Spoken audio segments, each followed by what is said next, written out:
Michael Cohen was cornered what appeared to be a lie. Like, the Biden administration has lost the corporate press. Yeah. So either the plan from the deep state is to, like, I don't know, shuffle out Joe Biden for Gavin Newsom, or Biden is just overplayed and they're just like, we got nothing. Like, at a certain point, even the stupidest American stops believing it. Yeah. I think the plan for the deep state is to let Trump win. I really do. I agree. I completely believe that Donald Trump is going to win, and maybe win by 100 electoral votes. 100. I think the plan is is that Trump's going to win. I think that is the plan. All of the evidence that I see, everything from his support of Mike Johnson to sort of this more consensus look for the Republican Party, to the floating of Marco Rubio as the vice president. He's on the Intel committee. He chairs the Intel committee in the Senate. I think all of it signals to the decision has been made that we're no longer going to fight the inevitability of Donald Trump. And more importantly, what's happening right now is big bumpers are being put on a potential Trump administration. Yeah. So a bunch of laws are being passed and a lot of stuff's being put into play to just kind of like lock in what they have right now, with the eventuality, like knowing that they're going to allow Trump. And it's not because they like Trump. I think that they realize that if what happened in 2020 happens again, everyone's going to lose faith in all of the institutions, all the systems, and in the entire regime and the entire process.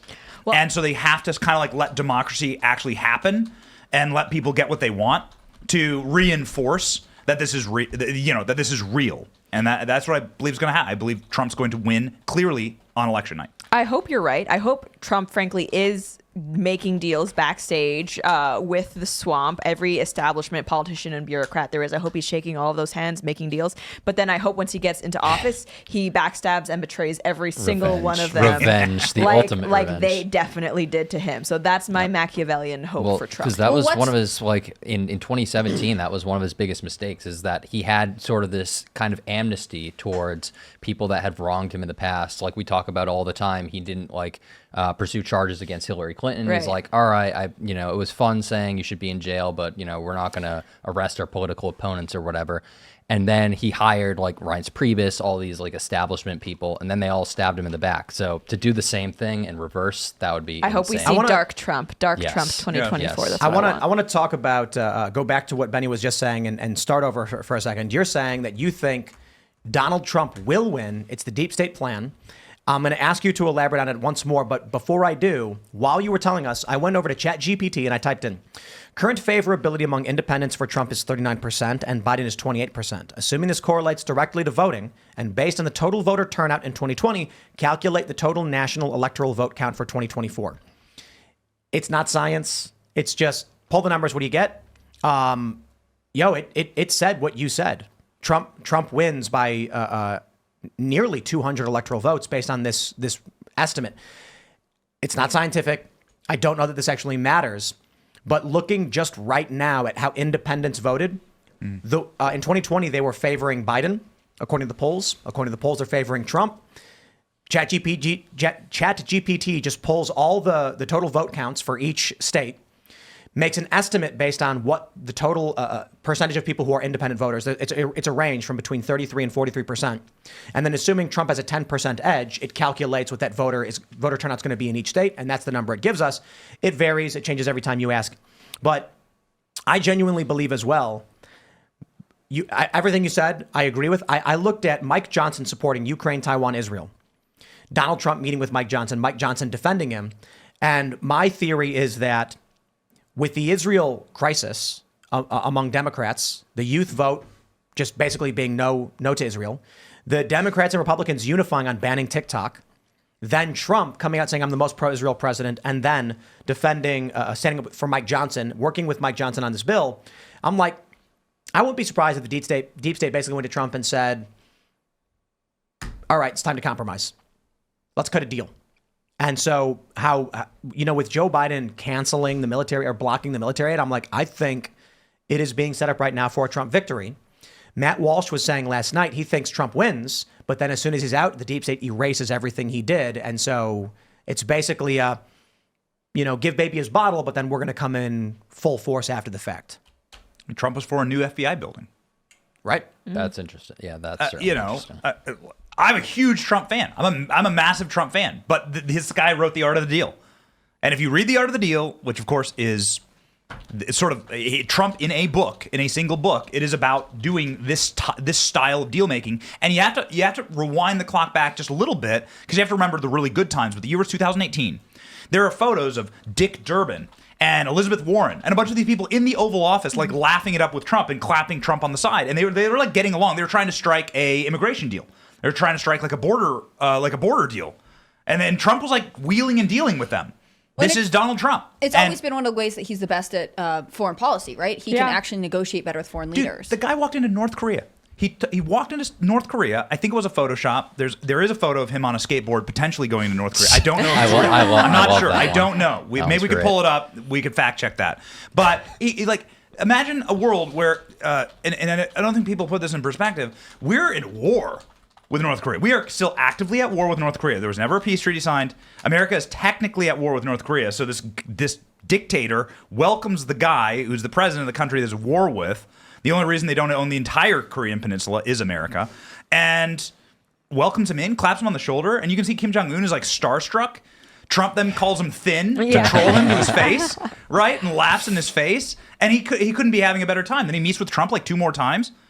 And this is the nature of the guy. Mm-hmm. Like, make the deal, get it done, like, accomplish the mission. I really love ChatGPT is stupid for a lot of reasons, but now that it has access to the internet, it is speeding up my math like in amazing ways. So there was a poll that came out several years ago on sentiment pertaining to civil war, and ding the bell, ding the bell, ding the bell. Actually, take a shot. Right. So they have this poll where it's by region. There's 5 regions, and they polled each a group of people in each region, and then they separated them by political affiliation. And it was actually quite amazing. They found in the Midwest, independents overwhelmingly wanted to secede from the Union and create their own Midwestern bloc. Wow. In California and in Oregon, it was Democrats. In Texas, it was Republicans. In order to get a national level sample of this, I had to go through each state, create a spreadsheet, type in the total populations, sample size, and extrapolate all this data. ChatGPT, you go in and does it for you. So what I did was, based on those calculations, I said, I asked it, use these figures. First thing I asked it was, what is the percent of voters that are independent? It says, according to Gallup, right now, 40% is the figure of independent voters for the 2024 electorate. I said, is that the figure you used? It said, yes. It broke the numbers down. And then I said, using these figures, calculate total votes for each state and give me the national electoral count for 2024. And it literally does. California, 2020 voter turnout, 17.8 million. Independent voters are 40%, 7.12 million. Votes for Trump among independents would be 2.78 to Biden's 1.99. And then it basically goes down and then breaks down how many electoral votes Trump wins in each of these states. And then it's projecting right now, based on the current numbers, 351 for Trump to Biden's 187. I think it's fair to say we don't know what the actual change in. You've got the young voters that's going to change things. You got the Israel issues. You cannot say that 2020's numbers directly correlate to 2024. But I do think it is interesting that it's making these projections based on current polling. Yeah, I think Trump wins. That's a landslide. That's a 9 p.m. at night. Called it landslide. Yep. Done. Finished. Yeah, I think my view was, like, what state would be the bellwether there? Like, what would be the state? Would like winning? What are they talking about? Minnesota? They're talking about like some random. He wins some Minnesota. Random stuff. Minnesota would be huge because they're saying that's Democrat, right? And they're saying Trump is going to win all of the swing states. But I tell you, we pulled up. You've covered the Help America Vote Verification story, right? HAVV, the SSA.gov story with all the voters who don't have IDs. Yeah, that's right. So it's like, that would be the one way to do it. Texas goes blue and Missouri goes blue, and your swing states don't matter. Yeah. Texas goes blue. They call it for Biden right away. They say that's it. Trump can't win. In an upset, surprisingly, Texas, which we knew was trending blue because of transplants from California, actually crossed the threshold. We're very surprised to see it happen, but that's it. Your swing states don't matter. Right now in the polls, the only thing people are tracking are the swing states. No one considers Texas in play. But when you look at the Social Security Administration website, for some reason, which has not been explained to anyone, no matter how many times people bring it up or ask, how is it that Texas is registering 250,000 voter registrations every 2 weeks with no IDs? Now, some have said it's because they're cleaning their voter rolls. But didn't one of the states come out and say, no, we're not? Texas said, no, we're not. This is not true. We've not tracked this. They said, we've only added 50,000, not millions. Then you've got Biden's executive order, which was from 2021, about how any federal agency will issue registrations to people and get them registered to vote for the states at the federal level, and help produce IDs that would qualify as IDs in those states. My theory, I should say hypothesis, I don't know the probability, is the federal government is registering tons of people to vote, massive amounts of people. Who in the federal government and where would this be happening? I wonder. And submitting these registrations to the SSA for verification. Texas is unaware. Texas has not registered these voters yet, but I wouldn't be surprised if you get a major bump in registered voters in Texas abruptly in the next couple of months. And the reason why Texas is saying we're not seeing this number is because the feds are doing it. And the feds will then say, we've verified, certified, all of these are legit registrations. Here you go, Texas. They're good. Thanks for watching this clip from Timcast IRL. Make sure to check out the live show Monday through Friday at 8 p.m. on this channel. Subscribe and we'll see you all there.